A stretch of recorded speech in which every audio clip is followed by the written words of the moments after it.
At Niners, they've all got their sights on Sin City. This is our Championship Sunday preview. Touchdown! San Francisco!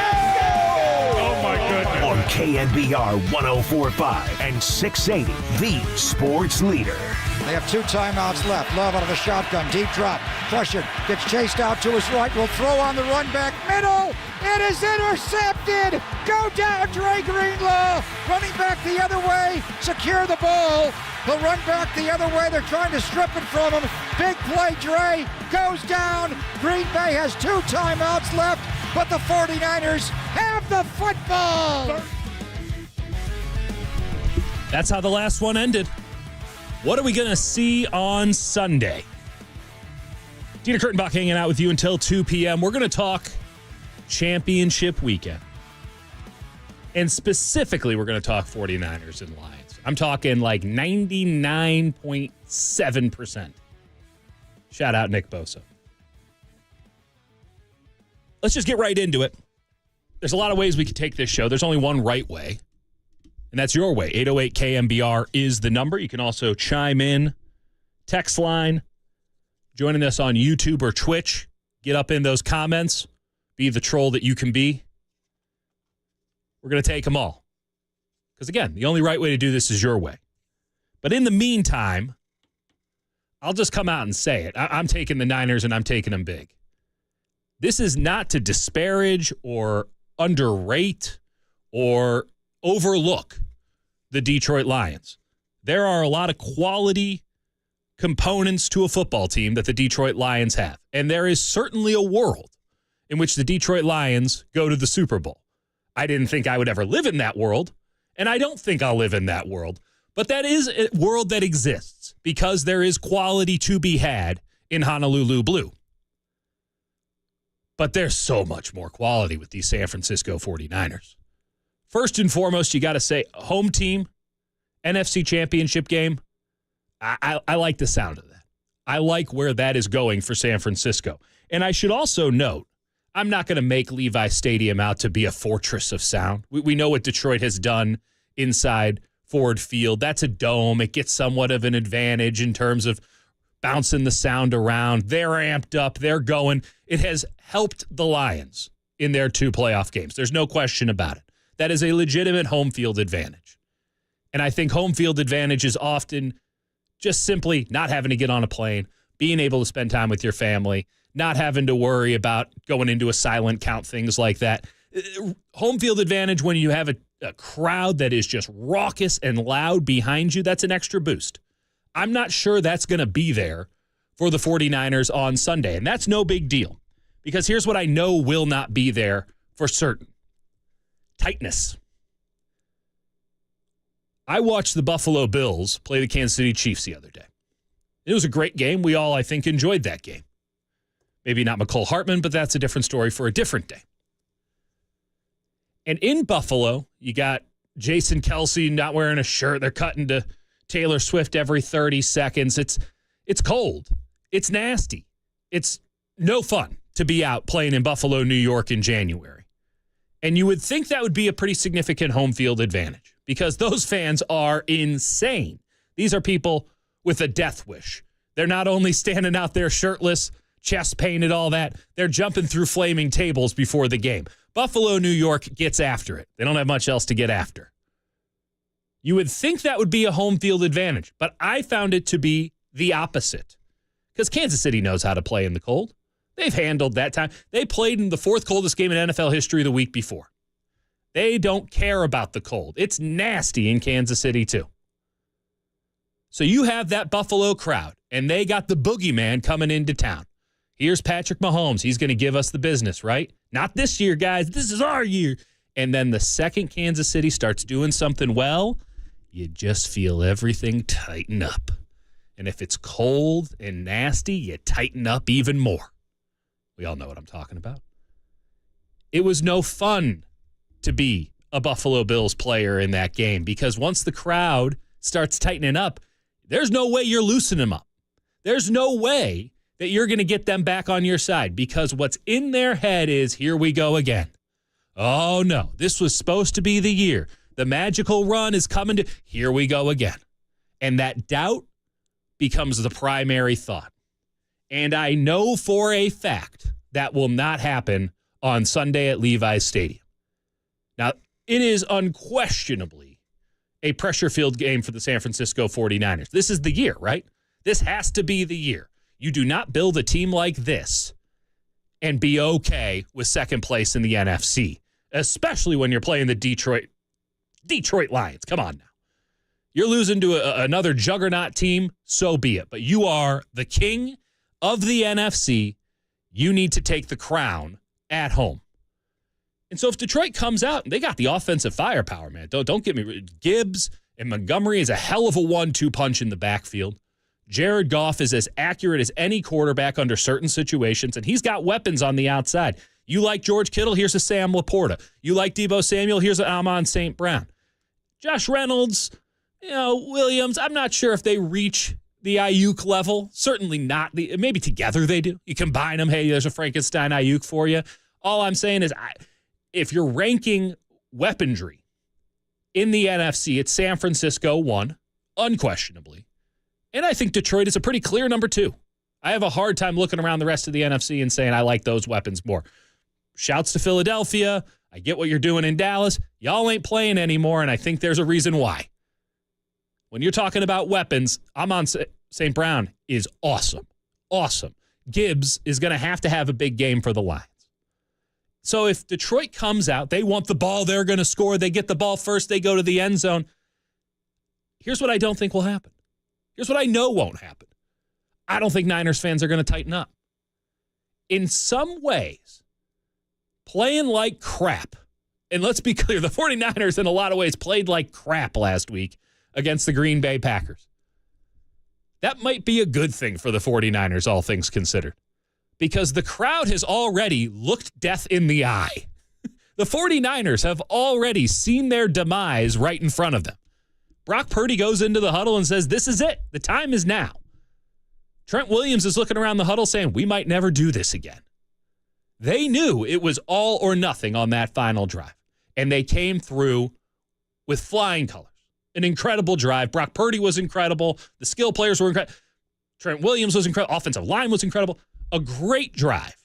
If you're not talking about the San Francisco 49ers, a team that has drive after drive after drive, great drives in the history, 5 Super Bowl championships, we might be talking about that drive in more exalted terms. People will remember, but it might fade away in a couple of years. Regardless, everybody in that stadium, in the rain, nasty, looked death in the eye. They saw the end for this San Francisco 49ers team, and they saw the 49ers come back and give themselves another life. So I don't think if Detroit comes out, guns blazing, as they well could, I don't think if they get up 7-0, even 10-0 early, the 49ers are going to blink or the crowd is going to blink. And that's a real home field advantage. Understanding, hey, this team has the quality, this team has the gumption and the character to come back now that we've seen it. Had Green Bay not happened last week, you could bet things were tightening up. You could bet everyone would be wondering if they could or couldn't. But we saw it happen. We saw it happen, and there was no accident about it either. It was clear as day. That was a big-time drive from a big-time team. Defense coming through again and again and again. Is luck involved? Absolutely. It's a game of football. The ball isn't even round. Of course luck is involved. You don't know which way that thing's going to bounce. You don't know which way the wind is blowing. Both teams got a rookie kicker. Is that lucky? Hell yeah. At the same time, I don't think anyone's going to blink on Sunday. I would also like to note when we're talking about home field advantage, I really do try to stay away from, I hate to paint with this broad brush because I don't think that it is as wide-ranging as this. But I'm struggling for another. I stay away from media narratives. I stay away, despite my line of work, general punditry. Because here's what I have found as it pertains to the game of football. No one's actually watching these games. I like to take time out of my week, and by about Tuesday, I think I got every game under my belt, every game that I think could possibly be important. It's called NFL Plus. They do it. They condense everything down into about 25, 30 minutes. You get on the exercise bike, you do some kettlebell swings, you do some curls, and you watch a game. You don't have to take in every detail. You don't got to be taking notes, but you should watch the damn game. Even watch it NFL prime time. Even watching the 14-minute YouTube highlights will do you some good if you're trying to talk about these teams. But what has become very clear to me, is that the national pundits haven't actually watched the San Francisco 49ers this year, save for 2 games. They watched them against the Dallas Cowboys in Week 5. That was a Sunday Night Football game. And then they definitely watched on Christmas. And so, what's come out of that? And then, of course, the playoff game, a lot of questions about Brock Purdy. Can he do it? Can he throw the ball? It's nonsense. No one is going out there, including Brock, and saying he was great on Saturday. We'll have David Lombardi on the show later. David Lombardi said he answered all the questions. I disagree with that. I think he invited more questions with his play on Saturday. That said, he got the damn job done. What else do you want? We were just talking about Josh Allen, Buffalo Bills, was fantastic for 3 quarters, sucked in the 4th. Okay, Buffalo Bills lose. Flip it around. Brock Purdy sucks for 3 quarters, gets it done in the 4th. And somehow now both of them suck? Pick a side. Pick a side, national media. Pick a side, Stephen A. Smith. Bomani Jones. These are guys who usually have pretty good takes. They're clearly not watching the San Francisco 49ers. They clearly are not familiar with Brock Purdy's game. I will say this as someone who has watched every snap Brock Purdy has ever taken, probably about 7 or 8 times. You got to go throughout the week. Brock Purdy is a very good quarterback. Some of the numbers, and we'll get into them a little bit later on in the show, are downright shocking.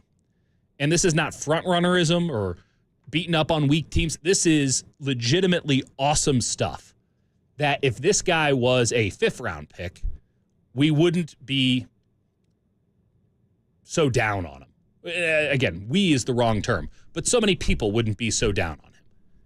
He is the best quarterback in his draft class. Full stop. If we just start viewing him like that, if he was taken where Mason Rudolph was taken, as opposed to where he ended up getting taken in the draft, we would be, I'm sorry, not Mason Rudolph, who was a better quarterback for the Steelers. We're talking about Kenny Pickett, who got picked, I think, 16th, 19th, something to that degree, first quarterback taken in that draft. If Brock Purdy was taken there, instead of taken with the final pick of the 7th round, nobody would be out here looking to prove a point by naysaying Brock Purdy. I'm not saying we'd be over the moon about him. I'm not saying people would be anointing him the next Tom Brady or anything like that. I'm merely saying that people are holding on to their priors a little bit too tightly. And beyond that, they're not even putting in the work to challenge themselves on those priors. They're just holding on to these beliefs that it's impossible for a quarterback who was taken that late to be this good. I'm telling you right now, he is. I will say this. He's a pretty bad weather quarterback. Like bad in bad weather. He's not good. We saw it in Cleveland. He was bad. That was his worst game as a pro. I don't know if the weather was terrible against Baltimore. I think that was just a straight up bad game. I don't know if you're entitled to him or not, but it happens. Even the best have them. Patrick Mahomes wasn't very good for the first couple weeks of the season. Jordan Love sucked for the first 10 weeks of the season. Somehow that's just forgiven. Brock Purdy has 1 bad game in 20, maybe 2, and somehow he sucks now. Whatever. These people cannot be taken seriously. And maybe I can't either, but we're pushing forward anyway. Brock Purdy is a bad weather quarterback. It's going to be 70 degrees and sunny. Brock Purdy's wiping his hands mid-play. You think he's going to have to do that on Sunday? I'm sorry, he won't have to play another bad weather game this year. And he escaped the one that he did with a drive for the ages. That's good quarterbacking. Full stop. I'm looking at this Detroit defense, and I'm wondering how the 49ers don't put up 30 points. That's the requisite number. It has to be crossed, 30 points. Of course, the 49ers almost averaged 30 points this year So it should be amenable on Sunday. But I'm looking at this Detroit defense, and I'm not going to lie, I'm not really sure what it is they do. Aiden Hutchinson's a pretty good player. We'll call that what it is. He's a pretty good player. I'm really struggling after that. I really am. I don't know who else could make an impact. Their safeties are fine. They're okay. And I'm a little bit concerned about the 49ers safeties, and we'll get into that with my big concerns later on in the show. Detroit, good against the run. You know what? I really looked at those numbers, and I think that was just beaten up on weaklings. I do not see it against the run. I do know this. They have a great offensive line. They have great skill players. And Jared Goff, when he isn't pressured, is really good, as accurate as anybody. There's a lot of similarities between Goff and Brock Purdy, but of course there is one big dissimilarity, which is Brock Purdy under pressure, 8 yards per play. He had 11 touchdowns, 6 interceptions this year. Jared Goff, when under pressure, which is about 21% of the snaps this year, he had a 62 passer rating. I mean, that is immediately benchable. You keep Goff clean, he has a passer rating of 116. That's the second best in the NFL. That's Mahomesian. Now, of course, you keep Brock Purdy clean, 123. So Purdy has the ability to make plays out of structure. Jared Goff does not, and Jared Goff doesn't run. Brock Purdy's got a little bit of scamper to him, as we saw on that final drive. Let me throw these numbers your way. Jared Goff, when blitzed, when not, doesn't really matter. The numbers are about the same. Brock Purdy, when he's blitzed, is a better quarterback than when he's not blitzed. Now, he's still exceptional when he's not blitzed, but he is off the charts when you blitz Brock Purdy. It's 37% of the time they've been bringing heat. They've been blitzing Brock Purdy. Here comes a fifth man, sixth man, seventh man. It's 204 times this past season. 16 touchdowns, 3 interceptions, 10 yards per attempt when you blitz him. 122 passer rating. He will eat you up. Jared Goff, you blitz him, 14 touchdowns, 6 interceptions, 7.7 yards per attempt. It's not bad. It's not bad. That's just when you blitz him. You got to get home. And you don't even need to get home with a blitz. You just got to get home with 4. And that's why the biggest matchup in this game to me, Nick Bosa versus Penei Sewell. I don't think it's going to happen all that often. I think Bosa, if he was wise, and he is, will line up against left tackle Dan Skipper a lot. But there are going to be times where Bosa's going to go up against Sewell because they're going to be bringing in an extra tight end. Maybe it's Zach Ertz even. They're going to be chipping him. They're going to be doing everything they can on the left side to protect Skipper. They're not going to do a thing for Penei Sewell on the right side because he doesn't need it. He's the second best tackle in the NFL behind Trent Williams. Best right tackle in the NFL. And I'm even putting him over Lane Johnson, who I adore as a right tackle. As good as it gets. Well, he was as good as it got. Now he's number 2. Sorry, age comes for everybody. Penei Sewell is a dude. He's awesome. And they're going to move him all around.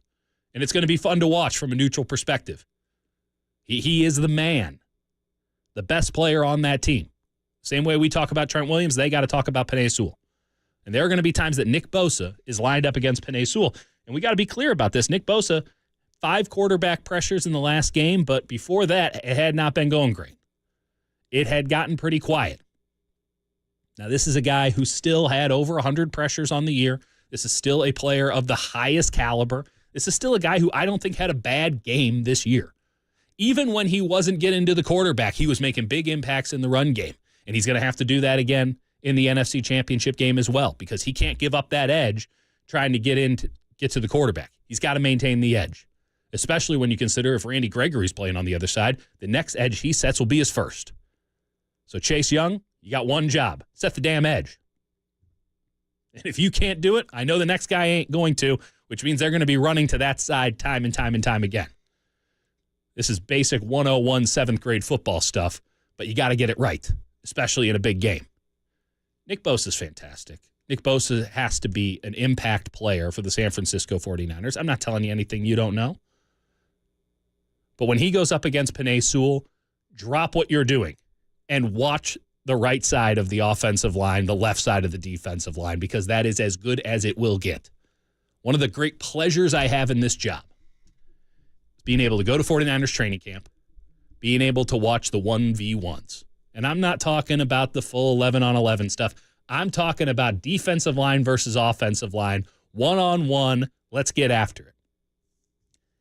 And about 5 times in the entirety of training camp, you get to see it. Nick Bosa, Trent Williams, one-on-one. I probably should go back into my notes and calculate out who has won more. I would say that Trent probably has the advantage, but Nick has gotten him a couple times now. I remember those as clear as day. Trent Williams, he just engulfs you. It is something to behold. Penei Sewell has that same ability. And if Penei Sewell lines up against Nick Bosa and he's able to neutralize him, that changes the paradigm a bit for San Francisco because now they have to blitz. And that's not something they necessarily want to do when you have the kind of skill players that Detroit has. Now you're letting Jared Goff hang out in the pocket. Now he's got that 116 passer rating going because, hey, he's standing back there feeling pretty good. 70 degrees and sunny outside. I'm back home in Northern California. Let me just toss this ball over here to my great tight end, my great wide receivers, my speedy back coming out of the backfield who can make dudes miss in the open field. I'm not rushed. I'm not hurried. I'm not having a bad time. I feel like I'm back at Cal going up against Pac-12 defenses, just being able to sling it wherever I want in Sonny Dykes' offense. That's a possibility. I think the more likely possibility is that the 49ers are able to get home. And it's not just going to be Nick Bosa who's responsible for that.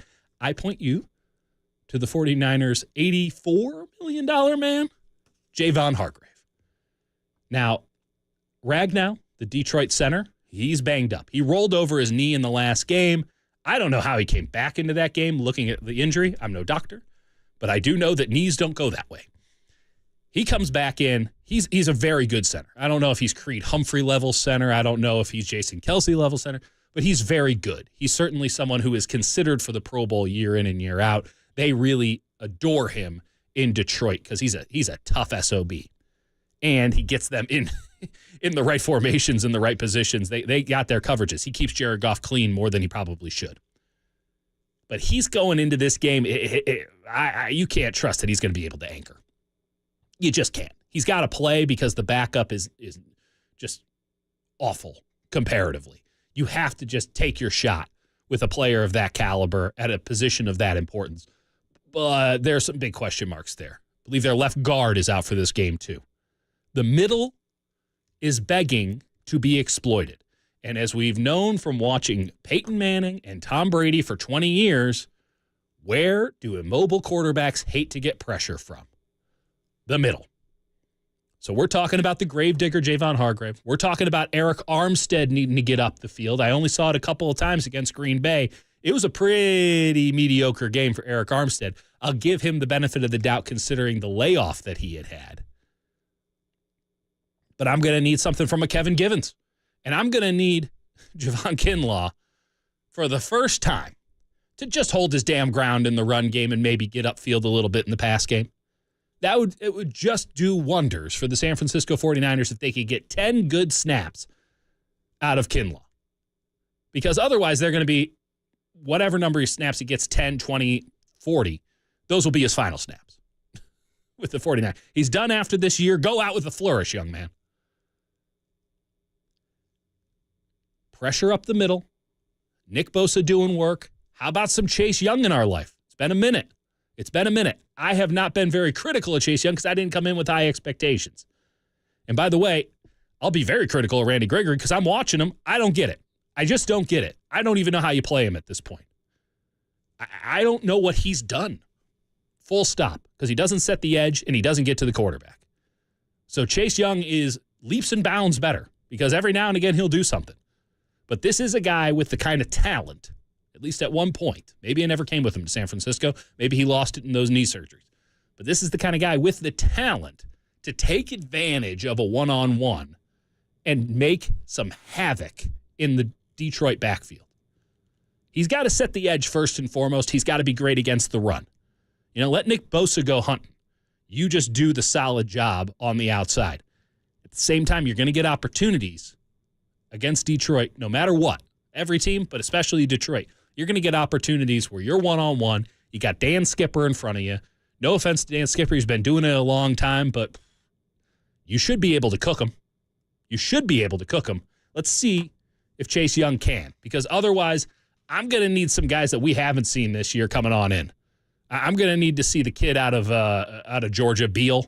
I might need to see even Eric Armstead fly out to the 5 technique. Maybe put Kinlaw out there.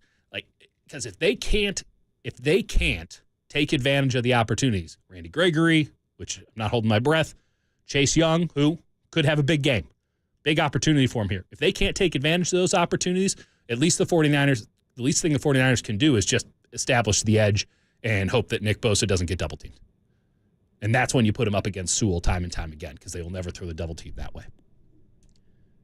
I want to get into so much of this. I mean, there is a million things jumping around my head. I imagine there's a million things jumping around your head, too. 808 KNBR is the number. We'll get to the chat here in just a little bit. We're going to talk to Nick Wagner of ESPN on the other side of the break. Looking forward to that conversation immensely. He'll come with a little bit more clairvoyance than we've presented so far here today. It's the Championship Preview Show, KNBR 104.5 and 680, the sports leader.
Faithful, as we anxiously await kickoff of Niners-Lions from Levi's tomorrow at 3:30. We focus on all four teams with their sights set on Sin City as our Championship Sunday preview keeps rolling on KNBR 104.5 and 680, the sports leader. You're aware of it, so you understand it, you prepare for it. You know, they might, when it's third down, they might have two tries, a lot more than other teams do, percentage-wise. You know, they're willing to go for fake punts and all that stuff. I mean, those guys are trying to steal possessions as much as they can.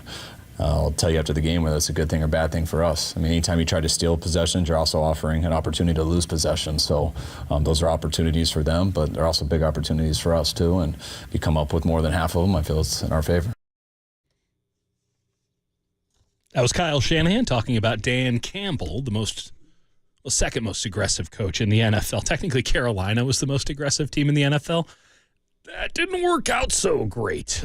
Detroit, 40 attempts on fourth down this season. They got about 52% of them. So, hey, good for them. It should be noted that the 49ers only attempted 13 times. They had a 100% should rate. Every time they really should have, they went, according to some NFL.com analysis I was able to find, 7 for 13. So we're talking 50%, but a much, much different quantity. Speaking of quantity, let's switch over to quality. Let's talk to our good man, Nick Wagner of ESPN.com, covering the NFL and the San Francisco 49ers. Nick, thank you so much for taking some time here on a Saturday. We're talking NFC Championship game here on The Leader. How you doing? I'm good. How are you, Dieter? I'm amped. This is one of those games that it's impossible not to get excited for. We sit through a lot of crappy football, all things considered, throughout a 17-game regular season. Some games that you don't get excited for. But if this doesn't get your juices flowing as just a football fan, I don't know what we can do for you here on The Leader or ESPN or anywhere else. This is this an intriguing matchup to you, like a legitimately intriguing matchup, or is it just the stakes of the game that gets everyone excited? I think it's both, Dieter. And first of all, I think it's like, if you just look at it big picture, kind of like the history of these two franchises, you get the almost the evil empire of the 49ers, for lack of a better term, versus the upstart feisty Lions who are, trying to break through and have their moment and have all these fans that have been waiting so long to have this. So just from that perspective alone, it's fun, right?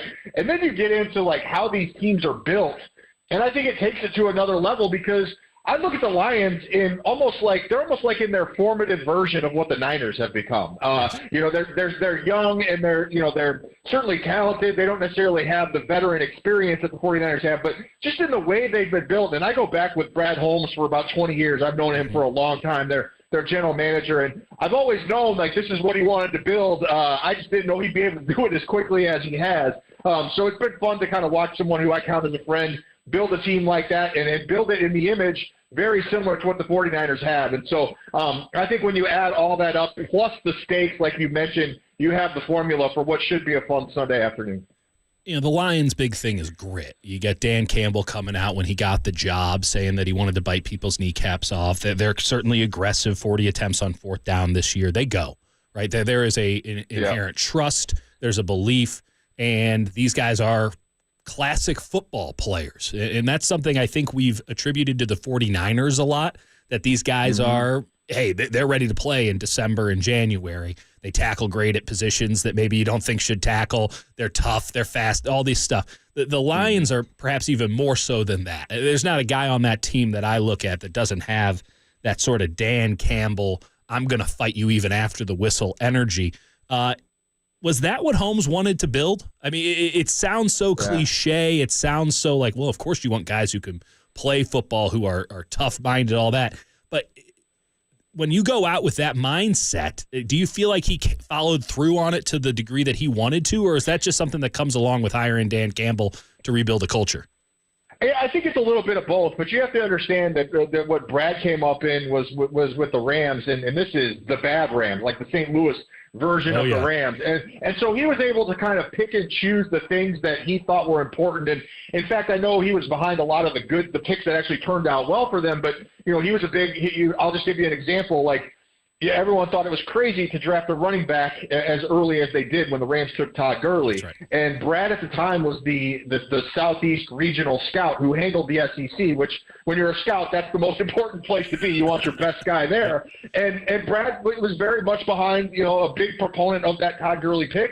And it eventually became such a huge part of when the Rams finally turned the tables and got going in the right direction. And so then this year, let's just fast forward now, he picks Jahmyr Gibbs, and he gets a lot of flack for it. A lot of people saying, how can you take a running back, particularly when it's not even, quote-unquote, the number one running back in the draft, that high? But he did it because this is who he wants to be, and this is the type of team he wants to build.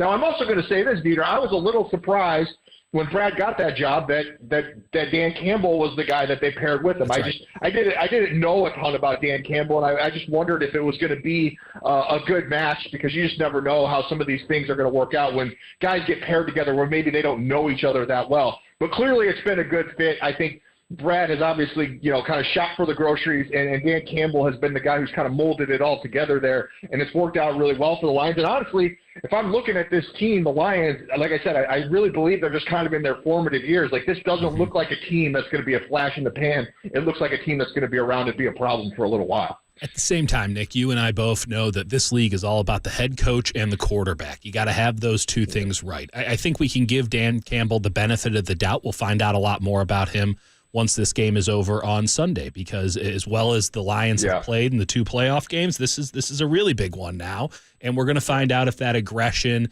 and that sort of temperament, if that lends itself to this situation. He could come out looking incredible. He could also come out looking like the GOAT on this thing. So, and I mean the old term of GOAT. Right, not all caps, right? And then you get Jared Goff, who, it should be noted, has a chance to be, I believe, either the fifth or the sixth quarterback in the history of the NFL to lead two different teams to the Super Bowl. So, put him in Canton. But there are still some questions about Goff. When he is clean, he is deadly accurate. And he's got weapons coming out of his ears. He's got an offensive line that's really, really good, especially Penei Sewell on the right side. Yeah. We'll see what's going on in the middle here. When you get pressure on him, though, well, he's Jared Goff. And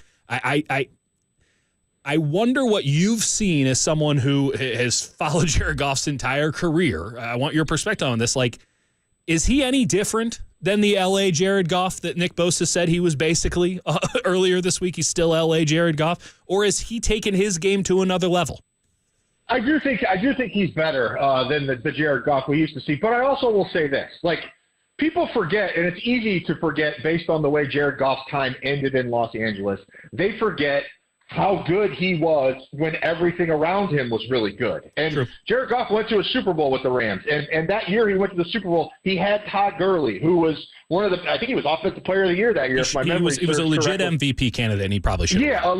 Yeah, and I think he won OPOY that year. And he had Cooper Kupp, although I know he got hurt before the Super Bowl, but he had him for most of the year. He had Robert Woods, who was healthy and really good at that time. He had a good offensive line. And Sean McVay. I mean, all of the things that people say about Brock Purdy right now are things people said about Jared Goff back then. And so I think he's now in a position again where he is surrounded. And look, I'm not saying this to denigrate what Jared Goff has done. I'm a believer that there's like 4 quarterbacks in the league who are able to elevate mediocre or replacement level players to another level. So it's not knocking him to say he's not one of those 4 guys. I'm just saying that I do think there's a lot of things that are still the same about Jared Goff, but I do think he's gotten better in terms of some of his decision making. When I watch the tape, it used to be 3 or 4 a game where he was giving you opportunities. He's still doing that, but I say it's more like 1 or 2 times a game now. And so those are kind of the things that I see with him. And I also will say this.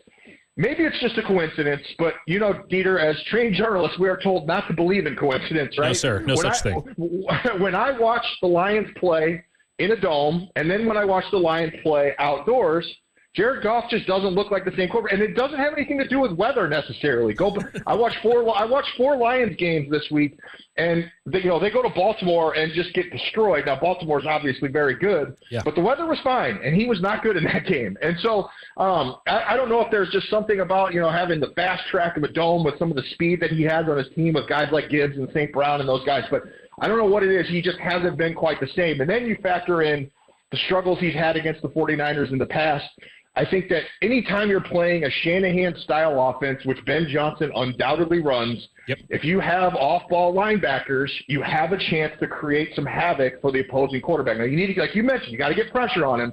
But those hook players, those linebackers who are going to cover the seam to seam, those guys make all the difference in the world. And I think the 49ers and the Ravens have the best set of them in the league, and it gives them a chance to make some plays because Jared Goff probably will give them a couple opportunities to make those plays. Well, the Lions have the opposite of that. I know Anzalone has had a year that a lot of people are lauding. It's very reminiscent of his name, Nick Martinez of the Green Bay Packers, where everyone was saying, oh, this guy had 170 tackles this year. He's awesome. Right. And then Kyle Shanahan's like, check this out. The Lions, 0.87 EPA per intermediate middle pass. I mean, it's you do that 8 times, you get a touchdown. That's what that stat says, which is baffling.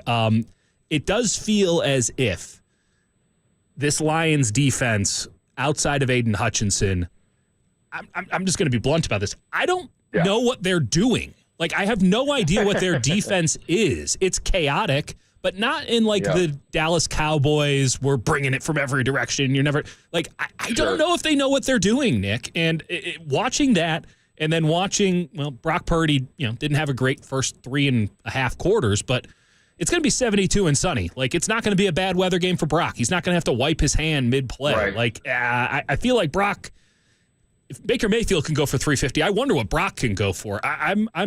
This is the biggest mismatch, and it's a pretty big macro mismatch here. What are you seeing when you watch them? Same thing, and I'm glad you took my cue there because I was kind of leading into this conversation, flipping it around about those off-ball linebackers. Like, go back to the Philadelphia game and watch what Kyle Shanahan, the 49ers offense, can do when you don't have guys who can cover the middle of the field. And I got a little chuckle out of it after the last week's Lions game. Derek Barnes makes the interception on a pass up the seam. That's right. And great for him. Congratulations. Great play. Nice play. You won the game. Yeah. And then in the post-game interview, he's like, this is what we talked about all week. Jam up the seams. Jam up the seams. And I was like, well, you just gave up like 350 to Baker because you couldn't jam up the seams. You did it at the right time. Yeah, that's great. How'd Mike Evans do in that game?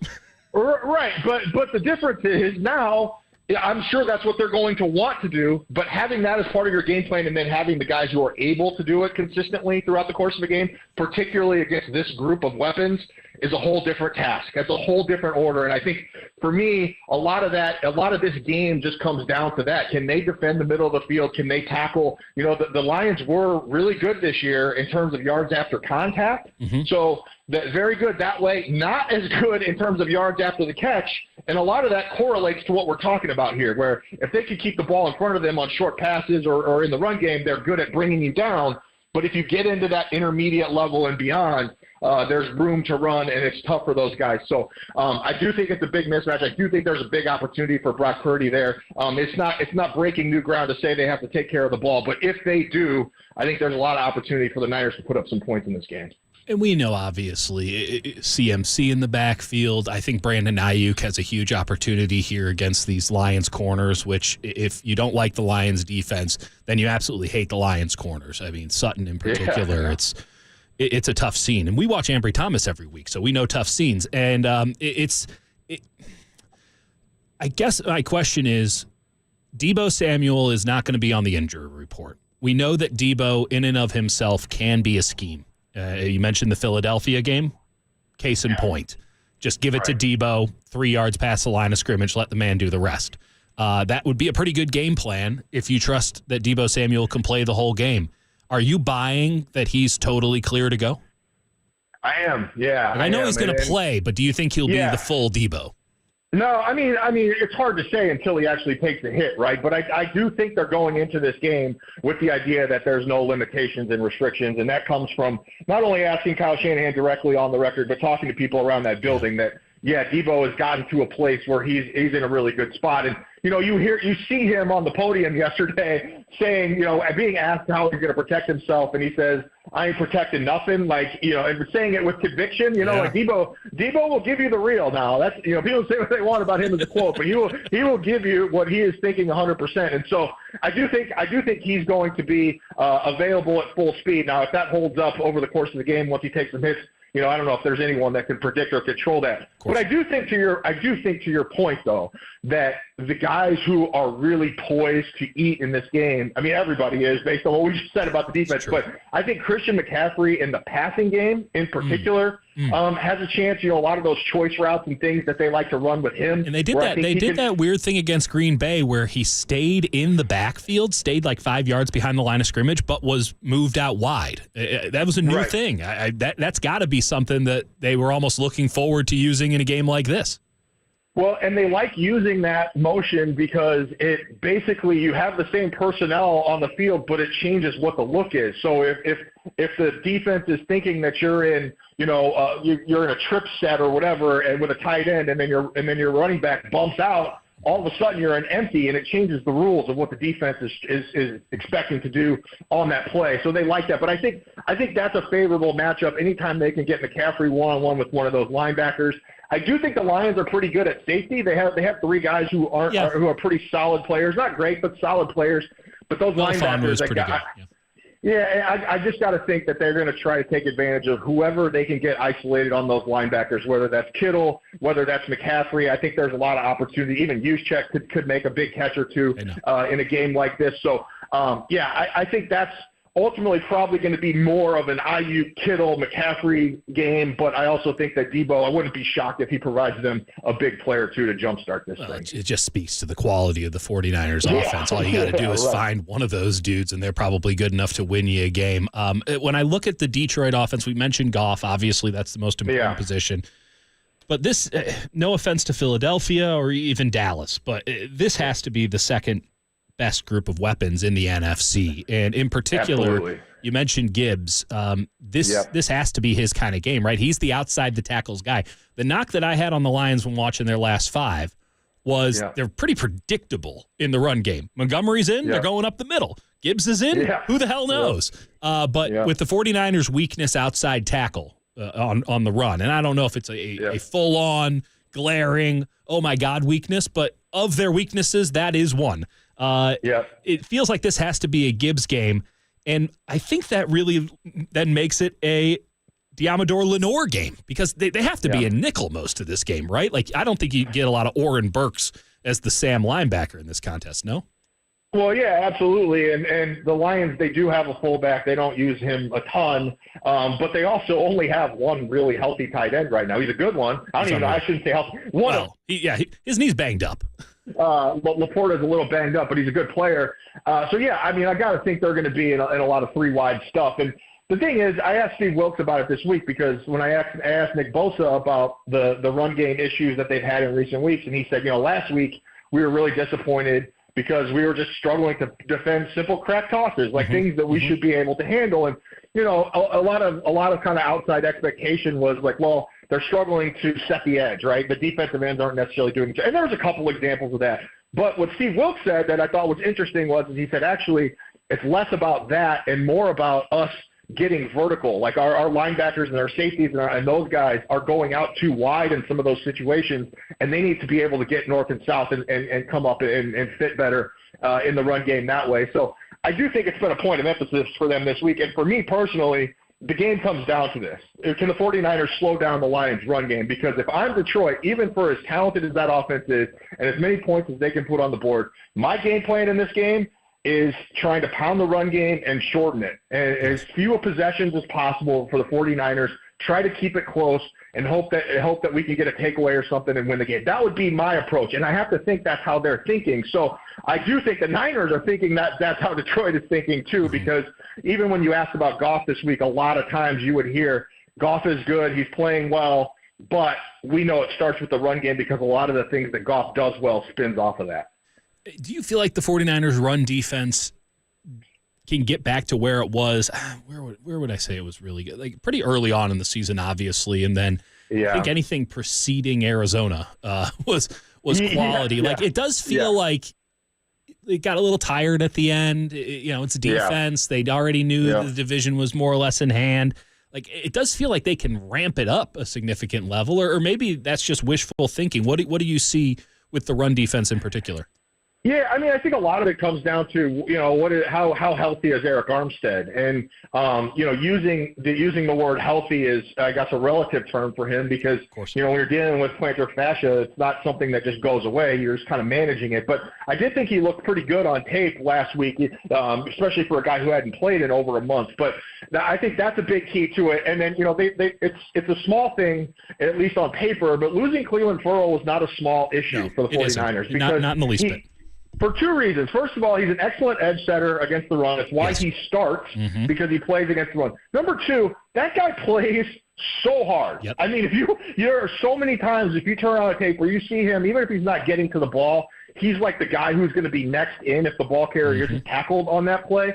And so the other part of that too, Dieter, is there's a trickle-down effect. When all of a sudden you've got a guy like Chase Young who's playing, let's say, 25 to 30 snaps a game exclusively in pass rush situations, that's right, and all of a sudden now you're asking him to do both things, that's a different thing. And it also will affect his ability to be effective in those pass rush situations. He's got to do more thinking. He's got to be in a different spot. And so that's not a knock on him. It's just the trickle-down effect of losing Cleveland Ferrell. And so I really think that this part of the game is going to really decide how it goes for the 49ers is, do they have the guys who can step up and do the job, in place of Ferrell, and then can Aiyuk Armstead do his job? The other thing I'm watching here too, Dieter, is for me personally, and maybe you wanted to get to this, but we can get into it right now, is Jair Brown.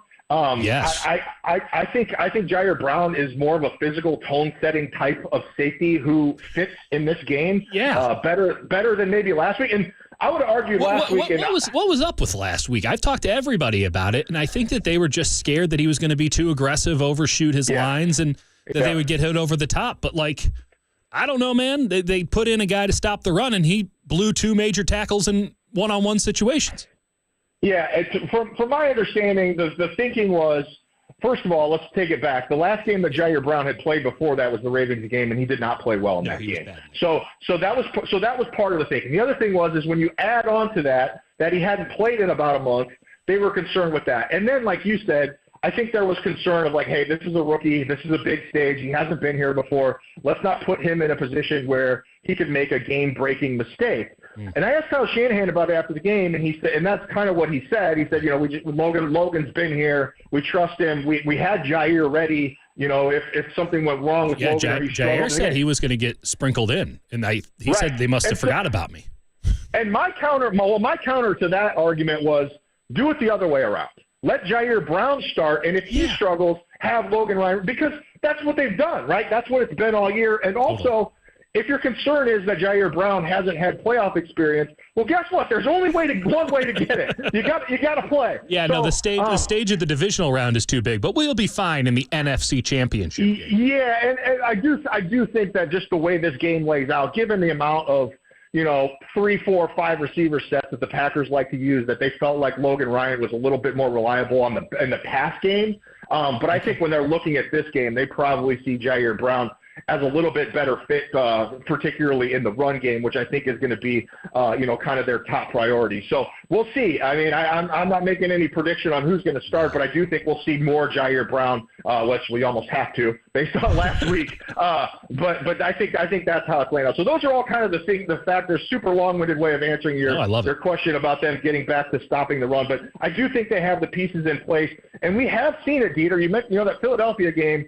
Everyone said, well, you got to stop the run first, and the Niners were outstanding against the run that day. So if they can kind of summon that, they'll be in a really good spot to win this game. Part of me just thinks that Fred got tired, and Fred is the linchpin of all that stuff. And Fred was really dogging at the end of the season, and I can't blame him, man. He was everywhere. When you run that much Tampa 2, my God, that man is backpedaling 40 yards, right, a third of the plays. So I can't blame him for getting tired. That's exhausting, and he got that week off. Listen. It'd be a lot easier to say it was just Fred getting tired if they had a good game last week. Alas, they didn't. I'm fascinated with the safety position. I don't like how weird it is, but I'm also someone who believes that safeties are destiny in the NFL. This game doesn't really provide much credence because I don't know if either team has an elite safety duo. But Jair Brown, when he's on, has been really, really impressive. And I'm not just saying that as a rookie. I think he's been really impressive as a safety overall. He's graded out really well in a lot of spots. If he wants to get playoff experience, Last game was the best game to do it, and here we go. Well, yeah, and the other interesting thing about Jair Brown is to me the mistakes he's made when he has played this year are not because of a mental mistake. Now, maybe it's been because he's been overly aggressive. Over-aggressive. But the guy he replaced the guy he replaced is the king of sometimes being over-aggressive, and was an all-pro last year. So, those are kind of some of the trade-offs that you have to take. But I just think going into this game, Jair Brown makes. I mean, I thought he should have played last week, but that's neither here nor there at this point. I just got to think that he's going to get some more snaps this week. Listen, we don't make these calls. We just call them out when we don't like them. Let's just get into it. I think the Niners win. I think the Niners win fairly convincingly. I'm going to run it up. That alt line at plus, 11.5. I can get it plus 145. I think I'm going to take that one. I watch this Detroit team, and you mentioned that you feel like Goff is wanting to give it up a little bit less. I still see it. I mean, I got to be clear about it. Let me take you into the dungeon here. I watch these games while riding the exercise bike, so I'm picking up vibes mostly coming through the TV screen. Right? I'm not sitting there taking notes or anything like that. I'm just taking the vibes. And the vibes is you can feel it emotionally when you're watching a game when the quarterback wants to give the ball to the other team, especially when you're watching on delay. And I got about 4 or 5 of those a game where I'm like, buddy, Goff, you got out of that one again.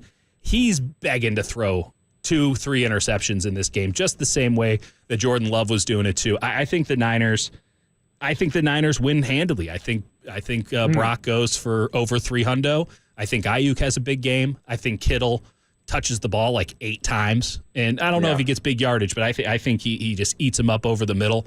And I think that the Niners defense makes enough plays to keep Detroit off the board. I'm rolling Niners. I'm rolling Niners big. What say you? Yeah, I think the Niners. I think the Niners probably win the game. I don't know about big. Big is a relative term, I suppose. Yeah.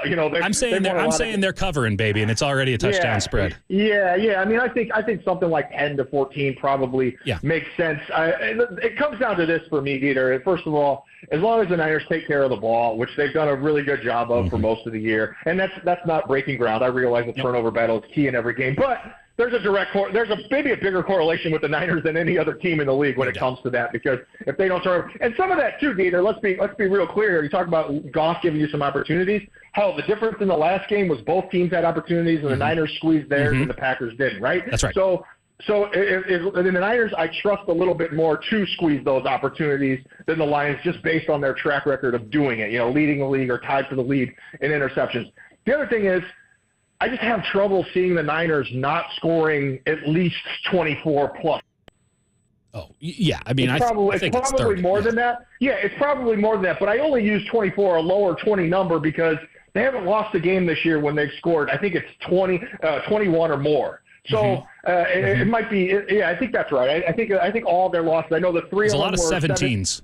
There were 3 17s in the 3-game losing streak. I think they scored 19 against the Ravens, and I want to say that 20 against the Rams, which, it doesn't matter anyway. So, but anyway, 21 or more has kind of been the number where they've won games. And for me, I just have a real hard time seeing the Niners not getting into that 24, 27, 30, maybe even more range in this game. So, are you converting in the red zone? Because that's been an issue. The turnovers in the red zone have been the things that have held back the Rams and then held back the Bucs against the Lions. But the 49ers, again, like we ran through ad nauseum here, somehow turned into like the best red zone team in the league. That used to be Kyle's bugaboo.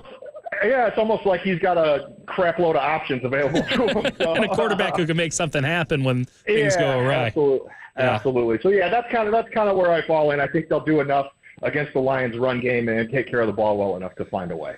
It should be fun, if nothing else, for the stakes of it all. I'm looking forward. Maybe we'll get some stakes in the press box on Sunday. Fingers crossed on that one. I'm looking forward to covering it with you, man. Thanks so much for the insight, as always. We veer into Rams, and we always bring it back home. That's how it goes when Nick Wagner comes on. It's a beautiful thing. Check out all of his stuff on ESPN.com. He's been bringing the goods all season long and been killing it as of late. Appreciative of your time, and looking forward to seeing you tomorrow.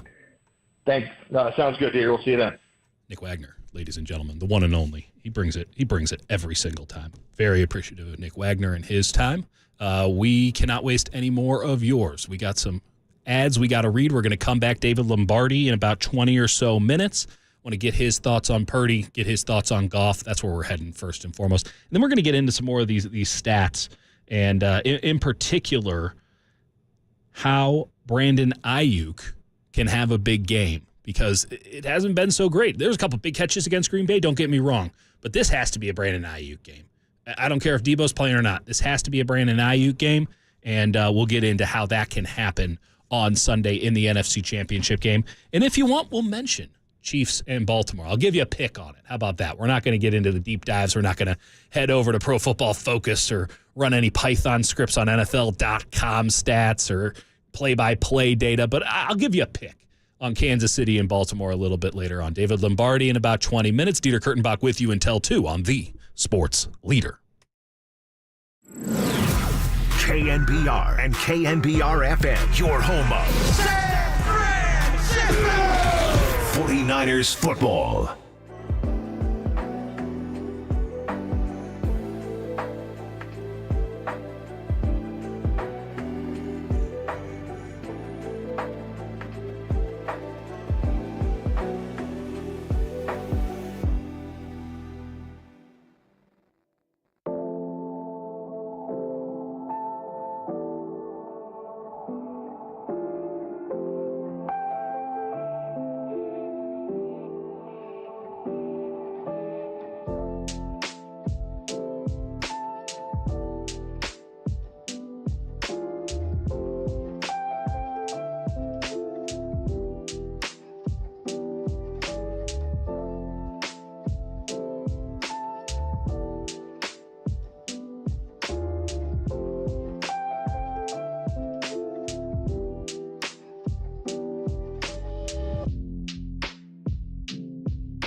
Tomorrow, we'll bring you every snap of Lions-Niners from Santa Clara. But first, our Championship Sunday preview keeps rolling on KNBR 104.5 and 680, the sports leader. 3rd down and 9. They've got to take advantage of the pick. No doubt. 49ers 5 of 9 on 3rd down. Purdy in the gun. They blitz. Purdy throws low. Caught by Aiyuk. First down. 49ers. He just picked that one off his shoelaces. What a catch by Brandon Aiyuk. It was a blitz there by Darnell Savage, the safety. And Brock had to get it away, threw the ball low. Again, nose down. Aiyuk went way down. And it was behind him on the back knee to make the catch. One of Brandon Aiyuk's 3 catches against the Green Bay Packers. He was quiet. You just got to call it for what it was. He was quiet. 32 yards, but 2 big-ass catches in that game. I know that you know, because you're a 49ers fan, or at least you're 49ers curious listening to this show. I know that you know that Brandon Aiyuk is one of the better receivers in the NFL. He's the forgotten man when it comes to external validation from national media, other teams' media, all that stuff. But those in the know that Brandon Aiyuk is that guy. He's a dude. He's a true number 1, if not for a guy in Deebo Samuel who cannot be defined by numbers. Like Deebo Samuel, is he a number 1? He could be a 5, a 22. Like, it doesn't matter. He's 19. He's incredible. He does things that no other receiver would dare do, right? He is the system, and he exists outside the system. Deebo Samuel is undefinable, and that's the beauty of Deebo Samuel. Brandon Aiyuk's an actual wide receiver. We know what Brandon Aiyuk does, what he's about, and where he works. And for years and years and years, we waited here in San Francisco for this kind of receiver. We had heard the tales of the Kyle Shanahan X. That is the X receiver. Oh, there was Julio Jones in Atlanta. He was his X receiver. Andre Johnson in Houston. Anybody he put in there in Cleveland was awesome. I think Andrew Hawkins, all 5'7" of them, was their X receiver. Went for like 1,000 yards that year. We come to San Francisco, and it's not that awesome for a while. It wasn't so great. It wasn't so great. Now they go out and they get Emmanuel Sanders in a trade in 2019, and Emmanuel Sanders comes in as the X receiver, and he does so many things that we now laud Brandon Aiyuk for doing. Now, he isn't the sort of receiver that Brandon Aiyuk is, the ability to make plays, contort his body, all that stuff. He was past his prime, Emmanuel Sanders. But he blocked like crazy. He ran routes like nobody's business. He was open all the time. Just ask Jimmy Garoppolo. Happened right in front of me in Miami. Brandon Aiyuk is levels better than Emmanuel Sanders. And Emmanuel Sanders took that 49ers team, and I firmly believe this to this day, took that 49ers team from a squad that was young and plucky, and they had a chance to make something happen. They were going to, hey, we'll get to the NFC Championship this year, and then next year is going to be our year, right? Like that kind of energy, because they had picked number 2 overall the year before. You bring in Emmanuel Sanders. He takes over that receivers room. He sets a standard for those young guys, including rookie Deebo Samuel on that team. And now that Niners team goes from plucky upstart, maybe wins a playoff game or two, to, okay, they're the 1 seed. They win the division. Final play, Dre Greenlaw, we all know what happened. 1 yard line, 1 inch line, 1 centimeter line, 1 millimeter line. Like, he was right there. I watched that the other day. Whoo, boy, he almost got in, didn't he? I'm still buzzing about that one. And then that team goes out and just runs over the competition. Literally. Jimmy Garoppolo threw it 8 times in the NFC Championship game. But you know who was out there just blocking like crazy? There was Emmanuel Sanders. And there was Emmanuel Sanders open with the chance to win the Super Bowl. Didn't work out. But that was the X receiver. They lose him. And, Brandon Aiyuk comes in. The term doghouse gets thrown around a lot. But I think it's fair to say that Brandon Aiyuk wasn't Kyle's favorite dude on the team. Deebo Samuel is Kyle's favorite dude on the team. But Brandon Aiyuk, there was a warming up period.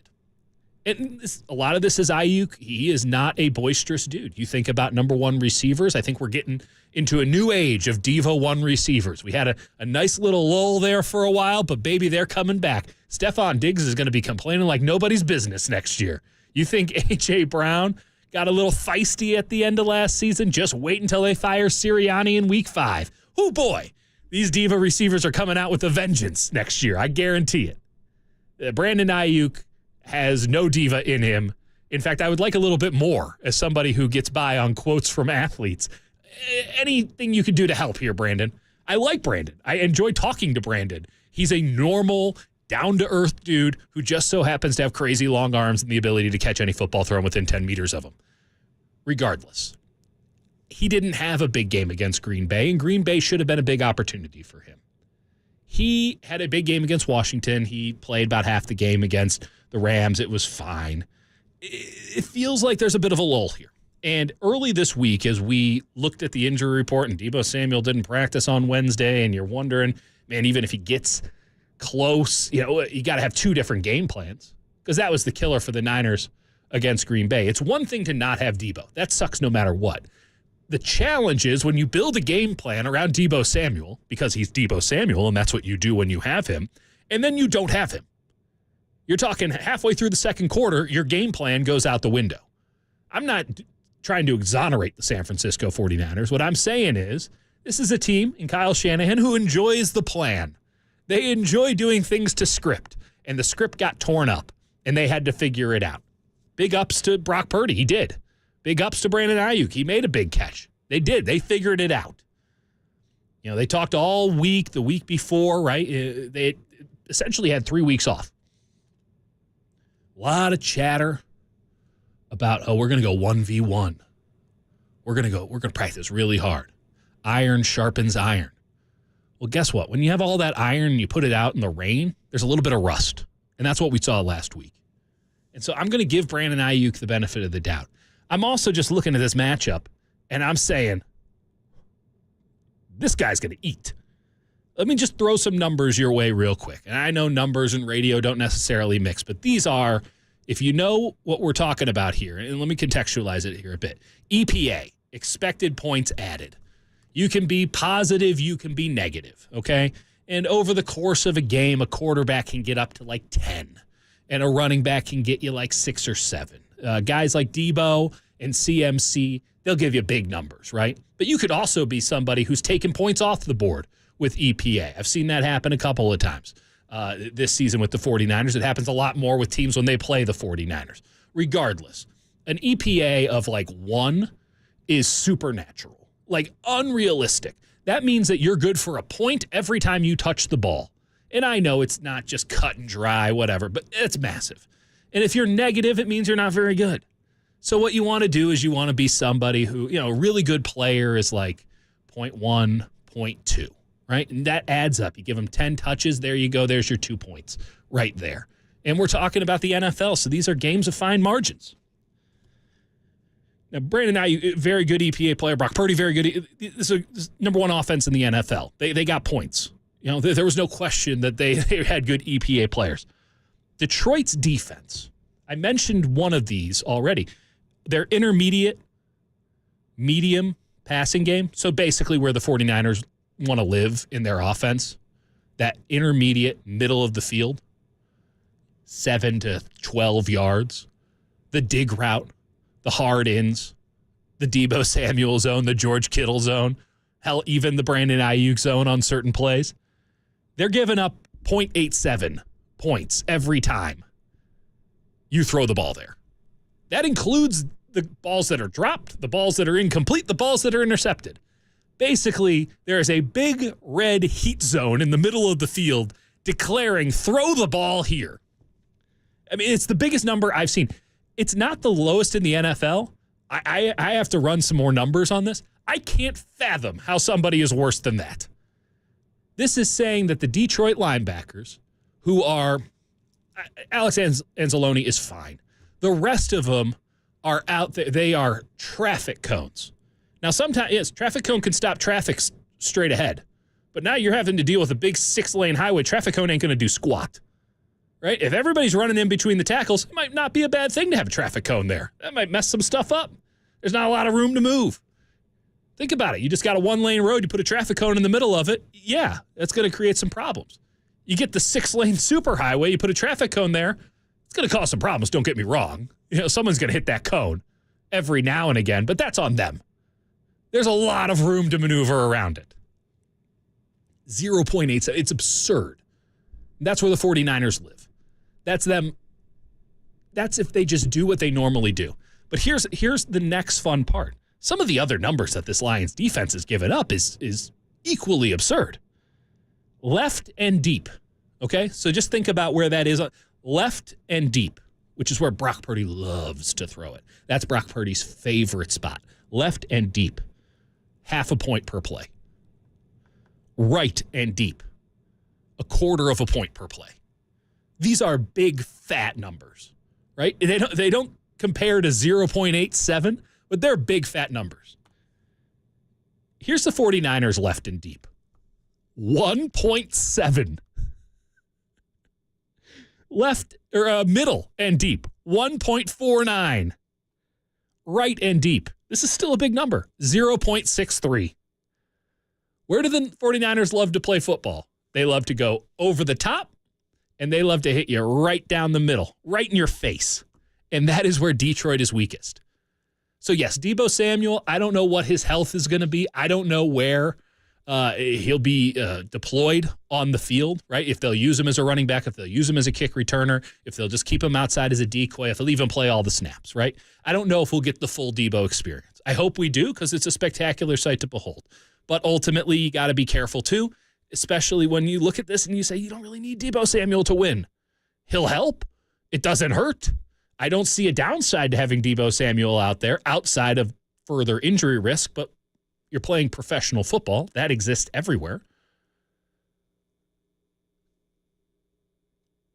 Brandon Aiyuk, George Kittle. Hell, get Chris Conley involved in it. Big catch from Chris Conley, final drive.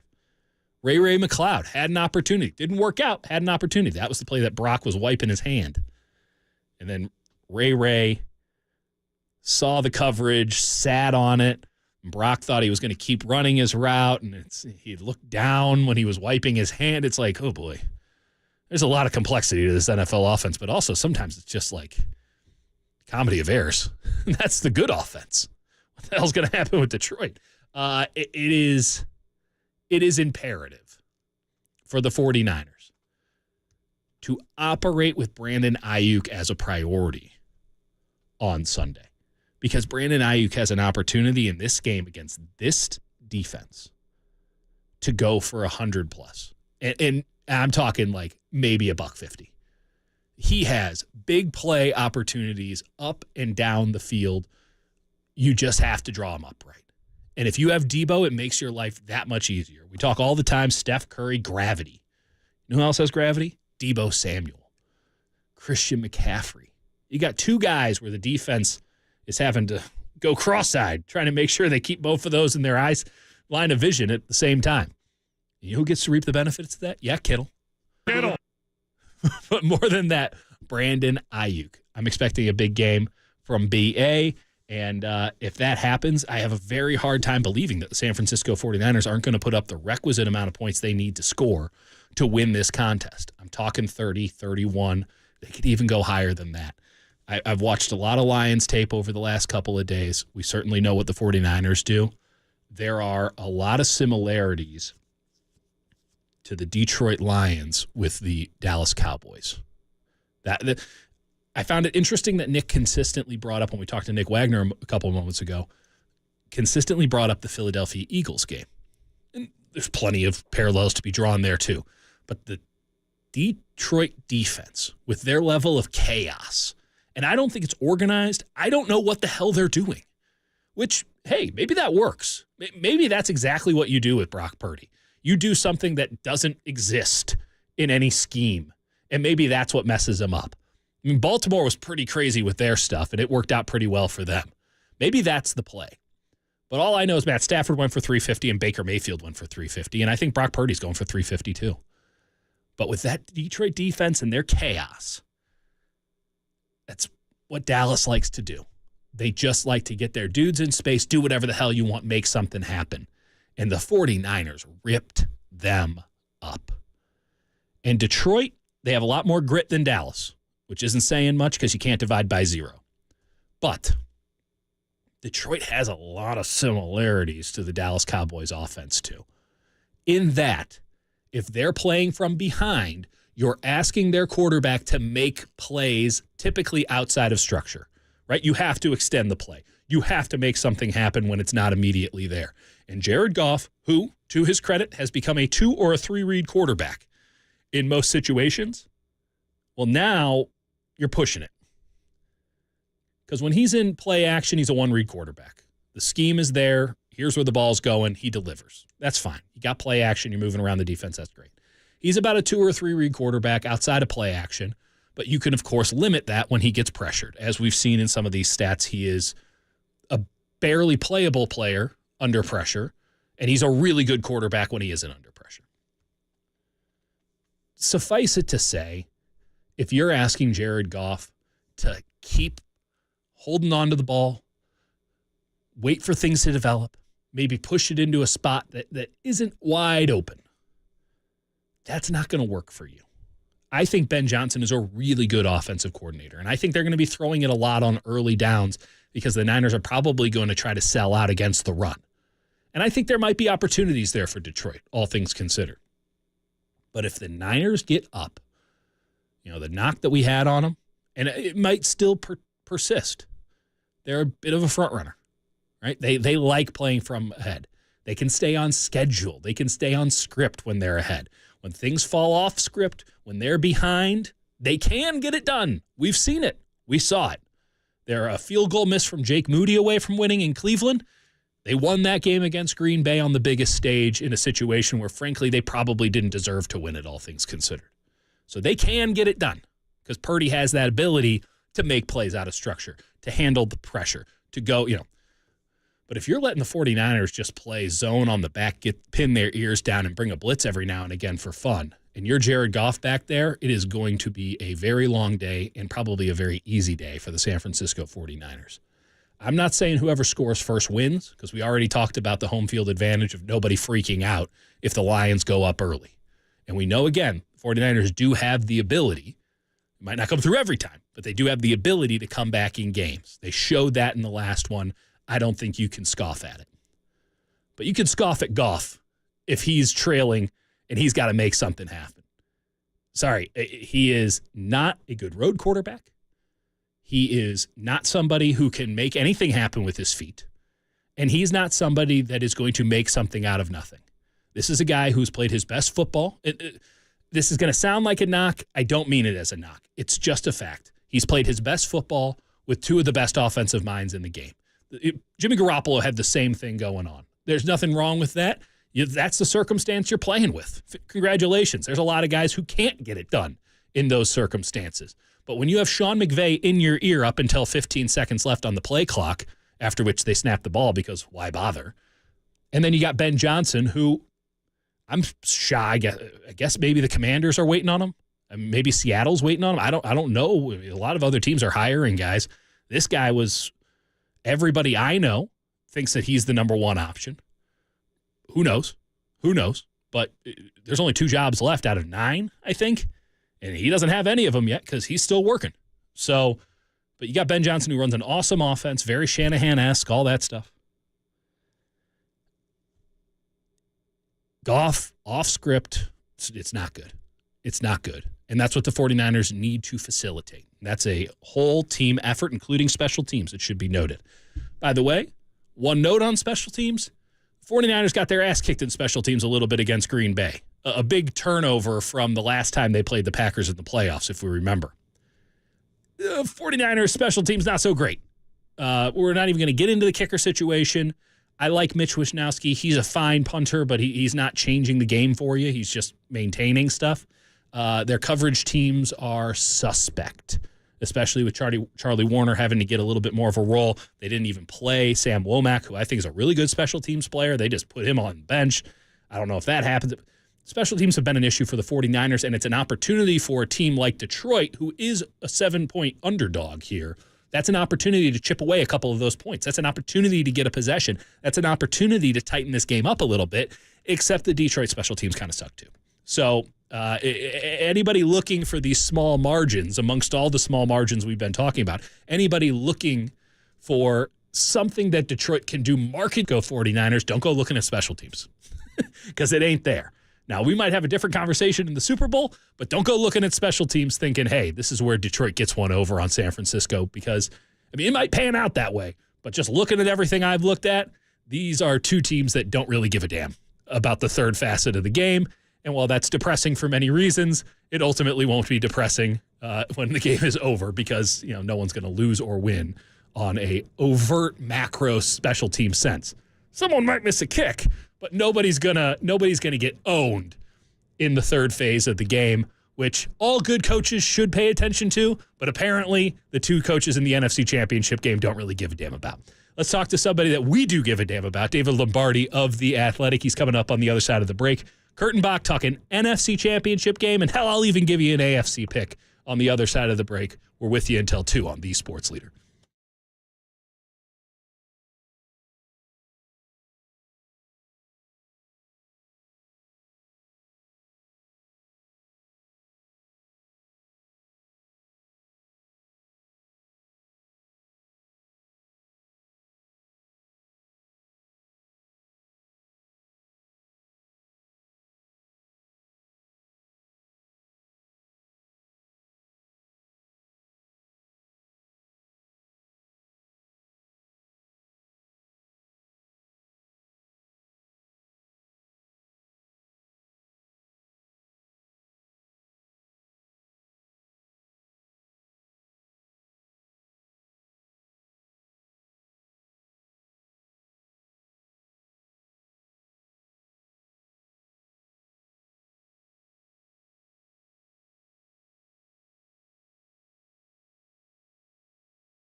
We know you're pumped for kickoff tomorrow at 3:30, so to get you ready, we continue with our Championship Sunday preview on KNBR 104.5 and 680, the sports leader. That's awesome. Anytime he's out there, he brings a extra set of juice that is hard to mimic without him.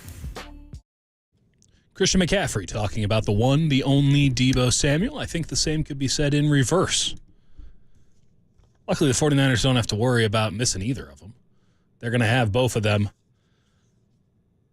ostensibly at full speed. We'll find out with Deebo. I know Christian McCaffrey's doing it. They were working that calf pretty hard, or I guess it was quad.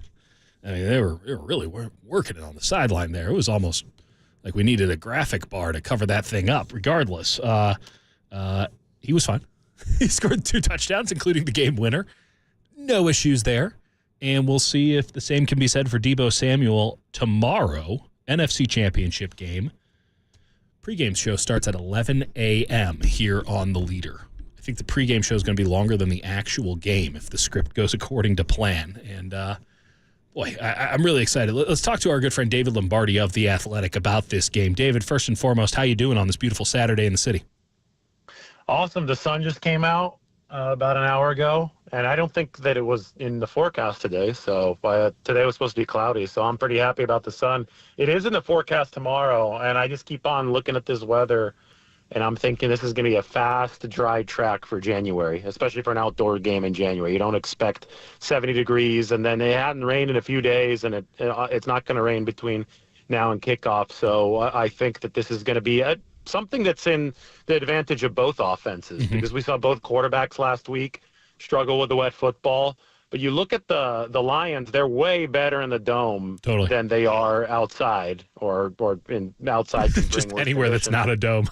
Yeah, but hey, the 49ers have a high-powered offense that I think it's very clear. We've seen the 2 rain games from Brock Purdy this year, and he did have trouble with his accuracy compared to the rest of the season where he was really, really damn good. So I think it's good for both offenses. Listen, if he was in the AFC, this would be a bigger issue, but he's playing in the NFC, and you can get away with – he has a big arm comparatively to what we've seen before in San Francisco, but this is not an arm that's going to overpower the wind, and it's not – he doesn't have hands that are big enough to really control the football. Like, these are knocks. There's a reason he got drafted last overall. It's certainly not his football acumen or his playmaking ability, but physically speaking, he is not of a Mahomesian stature, whatever the hell that is. He's an interesting-looking cat. And he's certainly not Josh Allen or even a Jordan Love or, hell, Jared Goff, who got picked 1-1 overall because he just looks the part, right? If we're doing the pre-Moneyball scouting, he's got a pretty girlfriend and he got a good jawline. Take him 1 overall. Regardless, Purdy should have a big game in this contest. Everything I look at with this Detroit defense just lends me to think that they're about to get carved up because, well, Baker Mayfield carved him up, and Matt Stafford, who has won a Super Bowl, so I don't want to pretend like he's some scrub, but Matt Stafford carved him up. Brock Purdy, who has had better games against better defenses, it feels like this is an opportunity for him to really go off in this contest. How do you see it? Well, if you want to go further down that line, Nick Mullins dropped nearly 400 against the Detroit Lions. I think he had a couple picks in that game, and I know that Mullins would throw for Nick Mullins would throw for yardage even with the 49ers, but also throw for the picks. He registered high numbers in all the categories. I believe he had the second most passing yards in the history of the NFL through 16 career games. So he got them yardages. Yes, he did. And he went to the same school as Brett Favre, who also racked up some of those interceptions at Southern Miss. Go Eagles. Southern Miss. I don't think they threw all too many at Southern Miss, but obviously in the NFL that count went up. Anyway, the biggest advantage that the 49ers have on paper in this game is their pass offense against Detroit's pass defense. And Detroit ran a ton of man last year. Same defensive coordinator, Aaron Glenn. But they didn't have a good defense in 2022. And they're not great this year, but they have improved. And I think what they said is we need to be able to stop the run. If you don't stop the run, then everything, you can't operate as a football team. They had a good offense last year, didn't make the playoffs because they weren't stopping the run or the pass. So they committed their resources to stopping the run, which means they switched from running a lot of a man to a lot of zone. You can control your alignments a little bit better against the run and zone. But what that opens up, especially if you're running those cover fours and the zones that take away some of the deeper passes, it opens up a lot of space over the middle.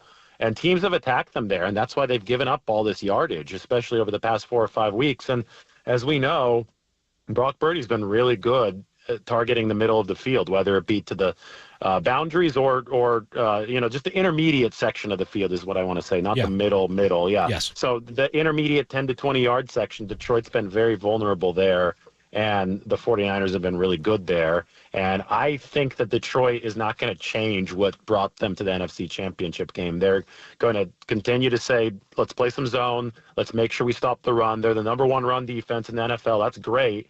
But I think it does open up the door for the 49ers pass game to do some real damage. I'm going to bring up the number again for anyone who hasn't heard it already, including perhaps you, David. Middle intermediate passing. 0.87 EPA against for the Detroit defense. Just a flabbergastingly large number. Of course, only matched by the 49ers' quality on deep throws, 1.7, 1.49, and 0.63 left to right on the deep throws this year on EPA. So, yeah, everything you just said, the numbers bear it out. Let me ask you, though, about that Detroit run defense. It is getting a lot of run, no pun intended, because it is ranked number 1. I've watched their last 5 games. I'm not saying it's bad. I'm not sure where the number 1 fits into all of that. I'm having a hard time really kind of understanding where that number 1 ranking came from. What do you see when you watch Detroit and how they play the run?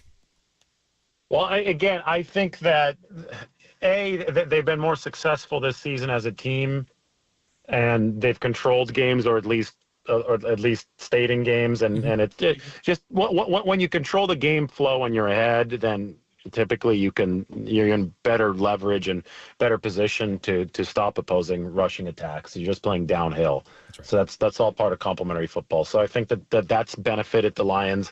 The zone that they do play, like I just said, does I think enable them to get the fronts that they want against the run more often than not. I don't think it's been a spectacular run defense. I don't think that their TFL numbers or anything are crazy, but I do think that they've generally been efficient as far as slowing opposing run games relative to the down and distance that the opponent has faced, and that's what a lot of these advanced rushing metrics are based off of, right? DVOA and EPA. So I think I don't think there are any world-beating run defenses in the league this year, and that's one of the reasons why I think Detroit ranks number 1. But you go back 10 years to when the 49ers had the best run defense year in, year out, when Harbaugh and Fangio were there.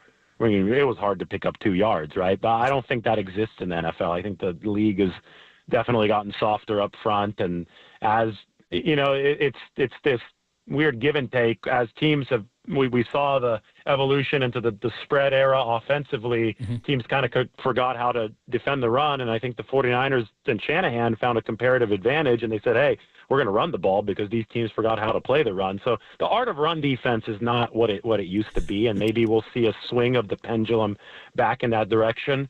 But for now, Detroit, they're the number 1 run defense, but they're not world-beatingly impressive. Meanwhile, we can use that to segue into the 49ers run defense, which definitely hasn't been impressive this year. Yeah. Some of the metrics, Dieter, have them down at number 26. The EPA has them at 26, which is flabbergasting, to borrow one of your words. Because this team used to pride itself on being in the top 5 as recently as last year, and they're down at number 26. I don't want to gloss over it. It doesn't feel like they're the 5th worst or 6th worst run defense in the NFL. There's no question they've had bad moments, but it does feel, and we talked about this with Nick Wagner a little bit earlier on, like it feels like when they need to, they can get the job done. It does require a focus. It does require perhaps even a little bit of selling out. But even in a nickel formation with Yamador Lenore playing in the slot, I trust that they can stop the run. And with this Detroit offense, it feels as if they can prioritize stopping the run because the quarterback isn't going to make plays out of structure. So you can go all out in stopping the run. And again, you don't need to go into a different formation or play base more or anything like that. You just need to have that as the focus as opposed to some of the games where they've gotten really carved up, they've been focused on making sure the quarterback's not running. And in turn, the running back is going for 15 yards or 20 yards a carry, it seemed like. When you think about the 49ers run defense, Eric Armstead's back in the fold. Clelin Ferrell is out, so that's not great. But Nick Bosa has been really good against the run. I think Fred is looking pretty refreshed. Obviously, Dre Greenlaw is really good against the run. Do you feel like that metric lines up with the eye test? It's interesting that you say that because they vary quite a bit between metrics, and something like DVOA, which is adjusted for opponent quality, has the 49ers as the number 15 or 16 run defense, which makes a lot more sense. And so EPA is it's a good metric, but if it doesn't do a good job filtering out garbage time or taking a look at who actually has hurt the 49ers. It's a big denominator stat. Yeah. So DVOA has them middle of the pack. Still worse than they have been in years past, but I think we can agree that does match the eye test. They haven't been as good as in years past, but it hasn't been absolutely destructively terrible, right? So no doubt. I think that it's somewhere in between those two. That's the thing, though. If you have to dedicate extra resources to stop the run, you do leave yourself vulnerable in other ways.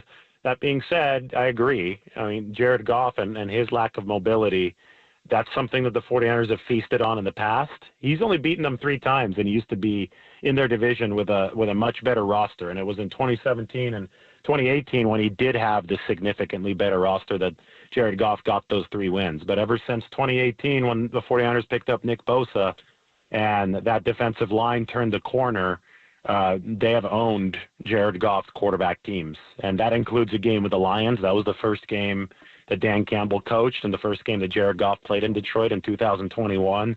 That, for all intents and purposes, was a blowout, right? The Lions made that crazy comeback against a lot of 49ers second stringers late in that game, but I think it was 41-17 early in the fourth quarter. So obviously the Lions have built ancient history. The Lions have built since then. I think the 49ers really respect the way that they've built their program, because there are a lot of similarities between the 49ers rise.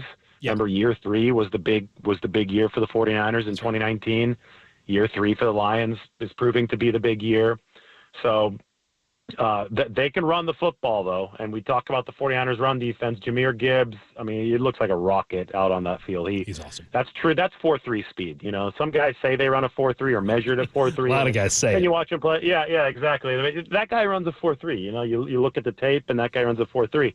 And it's a nice, lightning and thunder combination with David Montgomery, who's 224 pounds. There are not that many backs that are that big anymore. And but he's explosive as well. Despite having that kind of heft to him, he's explosive as well. So it's a tough 1-2 punch, and the 49ers absolutely have to figure out a way to slow it down, because that's the key to this game. If you can get yourself in the position to pressure Jared Goff, you will win, because Jared Goff's not good under pressure. But if they run effectively, he's going to sit there and be on schedule and be able to throw from the standard platform, and you're going to have trouble against him. Passer rating of 62 when under pressure. Passer rating of 116 when clean. That's Jared Goff for you. If you're looking for the key to the game, I found it. It's right there, and it's Nick Bosa's prerogative to get back there and make something happen. 5 pressures in the last game, 102 on the season. I don't think anyone has claimed that this has been Nick Bosa's best year. We saw that last year when he won Defensive Player of the Year. And maybe it's a little bit more analytically slanted towards greatness than the normal counting stats that we all know and love. But Nick Bosa hasn't had a bad game this year, and he has gotten a lot of pressure on the quarterback. That's got to be super key in this contest. What do you see on the other side of Nick Bosa, though? Because I don't want to beat a dead horse here. Like, Randy Gregory's killing me, and Chase Young hasn't really come through. And I'm willing to entertain any other option opposite Nick Bosa at this juncture, given the play of those two. Well, I don't think the pass rushing has been terrible from Chase Young, but I really do think that he's been, and I don't think it's been great either. I think it's been very middle of the pack. It wasn't what you expect with Chase Young's name recognition, right? There is a reason that he was only traded for a third rounder. I think that's what we're finding. True. But he was a little bit more productive as a pass rusher with Washington, which is what I think has been disappointing for the 49ers. I think the thought was, oh, hey, put him opposite Nick Bosa and have Javon Hargrave and Eric Armstead on the same line. He should be even better, right? And I don't think that's really come to fruition. There were some issues when they were running the pin and pull last week, the Packers, on all those crack tosses. Chase Young was just kind of getting lost in the mess, and he wasn't assertive enough to make the play that he needed to make, and then he's getting washed out by receivers, and what wasn't good. So that has to be better, because Detroit's going to run that all day if the 49ers don't make them pay for it. And that's why we look at the two keys to the game being slowing the run enough to get into pass rushing situations, and then executing those pass rushing situations to pressure Jared Goff. Those two things go hand in hand, and the defensive lineman that gets the feast off of the pass rushing situations, he has to earn those by being good against the run in those edge setting situations. And so far, you've seen fairly wishy-washy play from Chase Young in that regard, and tomorrow's going to be a massive, massive test for him. I'll tell you what, Detroit is built to expose those kind of deficiencies, right? But Chase Young has the pedigree, and I think has the talent to be able to step up in a game like this. So we're going to be zeroing in on that, that's for sure. Listen, if he comes through in the NFC Championship game, he's worth that pick. No question about it, especially with the Niners owning 400 million third-round draft picks, thanks to, being bringing in smart football people and getting credit for it. So that's good stuff. David, real fast before we let you go, really appreciate the time here. Do you have do you dabble in predictions, and would you garner or give one to the audience here? Yeah, it's already out there. I think it ran yesterday morning, so I'll go ahead and share it here. I think that it's going to be really hard to keep the 49ers under 30 on this dry track, and I also think that the 49ers will have a little bit of trouble with that Detroit offense. I don't think they're going to hold them into teens. I think Detroit gets into 20s, but ultimately the 49ers have more firepower here, and they do have a better defense than the Lions do. For all the flaws we do talk about with San Francisco's defense, it's better than Detroit's. And for that reason, I would say 34-24 49ers will be punching their ticket to the Super Bowl. You're giving Detroit a field goal more than me. I got 34-21, but that's just me. Maybe I'm too much of a homer. David, no one would ever accuse you of such a thing. You can check out all of his stuff over at The Athletic. Exceptional as always, my friend. Looking forward to seeing you tomorrow. Appreciate you, Dater. Have a good day. You too. David Lombardi, ladies and gentlemen. I did promise you a score prediction, Chiefs and Baltimore. Here's my prediction. Don't bet against Patrick Mahomes, ever, under any circumstance. Why the hell would you do that? What, did y'all not learn your lesson last week? No. I don't mean to be disparaging here, but, just take the Chiefs. Just take the Chiefs. Patrick Mahomes has lost 3 playoff games ever.